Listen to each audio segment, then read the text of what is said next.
Hi there, I'm Andrew, you're watching ThatGamerAjax, and today I wanted to try doing something a little bit different with my YouTube channel, and I wanted to do an actual product review for a tabletop game that I've been playing relatively recently. So I have been enjoying my time with Emberwind, which is a D20 fantasy with some science fiction elements thrown in it, a tabletop game that is produced by Nomnivore Games. And one of the main critiques that I had with the game when I first started playing it was that there was kind of a lack of role-playing options for players, and everything was very, very combat focused. Now, I do want to fully disclose that the team at Nomnivore Games did actually send me a copy of the Cantrip Cards, which we are going to be reviewing today, and I had a chance recently to use these with some players for a short custom campaign that I ran. These are kind of my overall impressions on and whether or not I really do think that these are a good addition to the game, and we'll go ahead and do a quick spoiler. I think that they are very good, especially for new players. So with that out of the way, let's go ahead and get into a little discussion on the Cantrip Cards, what they are, and what my overall thoughts on them are. So as a kind of base way of how Cantrip Cards work, they are designed to be an additional kind of roleplay tool for players. Now, as I said in the intro, these are very beneficial for people that are either brand new to playing tabletop games, or if they are a little bit more shy, because they kind of give a prompt on how the card works and ways that you can kind of influence the world around you. So a quick example that I can provide would be that if you are playing the Druid class and you use a Scry card that is part of a deck that you get based on your specific class, you are able to reveal a piece of information about your adventure, or you're able to reveal two pieces of information if you do it through a spiritual medium. You can already see how this is incentivizing players to kind of get creative and think on how to use these parts of their class that they might not be doing if they're a little bit less experienced with roleplay.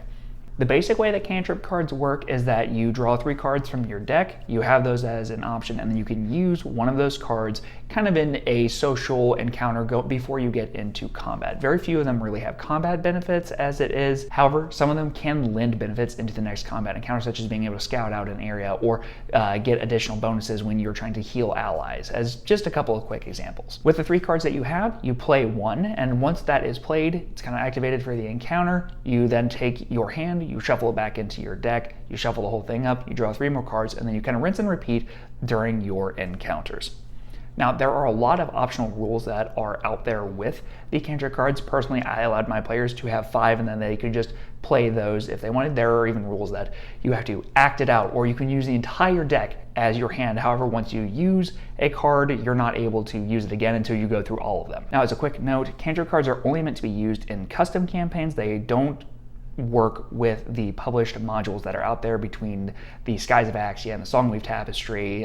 So if you are going to look into getting these, make sure that you already have an idea of what you want to do with a custom setting, so that way you can really kind of flesh out your world a little bit more, and your players can actually have a direct influence on what you're going to be doing. In terms of general strengths, I do think that the Cantrip Cards are a really good addition to the game. I mean, the main critique that I had when I first started looking over Emberwind was that there's really not much here for role players, and this really does fix that pretty well. With the players that I had for our campaign, I asked them what their overall thoughts on it, and some of the feedback that I got was that they don't particularly feel intrusive because they are kind of rules light in nature. It allows them to kind of express things. It didn't really feel like gotchas towards the GM. And I know that one of the players had even said that she wasn't really the most comfortable with roleplay beforehand, but this really did kind of allow her to act out some really awesome moments. We had a moment where her spiritualist kind of astral projected and was able to kind of scout out an entire enemy location, giving the team an idea of where they were supposed to be going and kind of what they were going to be up against before they even got going. I also think that there's a pretty good amount of flexibility that the Cantrip Cards offer in terms of those roleplay benefits, and most of the decks have unique cards. Now, some of them are shared in between different decks. You know, some of your commander style classes might have something that's similar to your kind of like more frontline, your warriors and whatnot.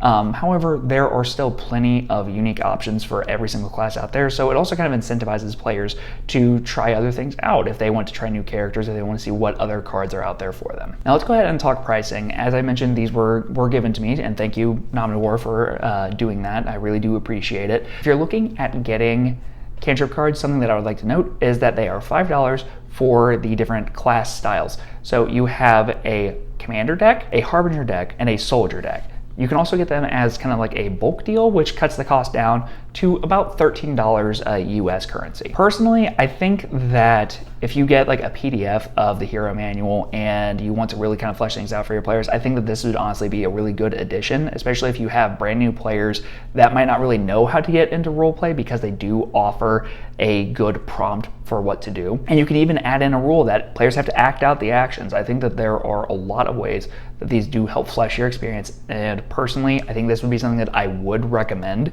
if you want to play Emberwind and you really want to start kind of getting into the nitty-gritty and really fleshing out encounters for your players and for your world. And especially for what you're getting, I think that they're relatively fairly priced, especially if you're getting that kind of bulk deal. But that's going to go ahead and wrap up this video. I really hope that you guys enjoyed the review. I hope that if more people check out Emberwind, that this is something that you do consider getting. And if you do, let me know what your thoughts are. What do you think of Cantrip Cards? Do you think that they're a good addition for a more combat-focused game such as this? So please let me know in the comments below. If you liked the video, give it that thumbs up. And if you want to see a little bit more about what I do here on the channel, don't forget to subscribe. But until next time, I will see you in the next video. Bye-bye.